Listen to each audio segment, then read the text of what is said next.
yatırdım. Sevinç sana tam bu dəfə gələcək. Hə, əlbəttə gələcək. Nə vaxt gəlməyib? Nə vaxt gəlib ki? Heç vaxt. Yaxşı.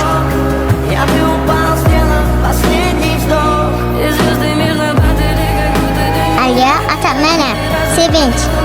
Ata, sabah gələrsən də mən aparmağa. Mən də sənə В камине в 6 утра фотография твоя. Dünən bu sizin internatdan Gülüşkiyə zəng olunub. Kim zəng eləyib? Nə deyib ki? Balaca qız uşağıdır. Adı da Sevinç. Sevinç? Nazməm, gəlin nəsə danışacağım. Gəlmiş spor edirsən. Yalancı. Yalancı. Sevinç. Yalancı. Kızım hardasan sen bayaqdan?